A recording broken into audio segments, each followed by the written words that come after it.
Hi, Brenda. Good morning. Good morning, Dr. Peterson. How are you? Good. How are you? Oh, pretty good, pretty good. Hoping I don't catch a cold. Oh, me too. I see you did this survey. Can you tell us about kids and colds? Because I have 4 grandchildren, and I want to know. Sure. Well, a survey was done, and it found that parents of children in ages kindergarten through sixth grade found that winter is the germiest season and that January is the germiest month. And kids get about 3 colds per year. And 60% of parents feel that when their kids get sick, they are going to get it too. And it was found that a survey done out of Detroit found that 88% of parents felt that the germiest place for kids is school. Right. Because they touch, they feel, they don't wash their hands as much. Is that correct? That's exactly right, Brenda. Yes. Well, if your child comes home from school with a cold, why does everyone else in the house tend to catch it? Well, germs are spread 2 different ways. They're either airborne or from touching a contaminated surface. And kids just tend not to wash their hands as regularly, as you mentioned. And they also tend not to cover their mouths when they cough or sneeze. So they just spread germs more readily in the environment. And so you say it's airborne also. That's what you said too. That's correct. So, when they cough, it comes out all over the place, or what? Especially if they don't cover. That's right. It's almost like a smoke cloud that diffuses into the air, carrying little germy droplets. Oh my gosh! What's a no germ zone, and how can we create one at home or at the office even?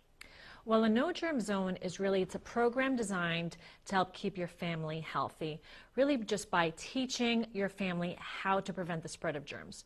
So the first thing is teach your kids to wash their hands even when you're not around. That means in school as well. Now, if they don't have access to soap and water, which can happen at school, I'm here on behalf of Wet Ones, and Wet Ones wipes are a great thing to keep handy. You can toss them in your kid's backpack so they can just grab one and clean their hands if they don't have the ability to wash them. And also teach them don't touch your eyes, nose, or mouth, because that is how we spread germs to ourselves. And then lastly, try to feed your kids a lot of immune-boosting foods like fruits and veggies, green leafy vegetables. Wow, that's great. So Wet Ones. Wet ones, that's correct. They're an advantage over a hand sanitizer because the hand sanitizer will just sit there and kind of kill the germs, but it doesn't wipe away dirt. But the Wet Ones wipes, you can actually clean your hands as well, wipe off the sticky stuff too. Right. Well, that's a good idea even for adults. I would agree, yeah. I mean, keep them in your backpack if you're a kid, keep them in your briefcase, keep them at work.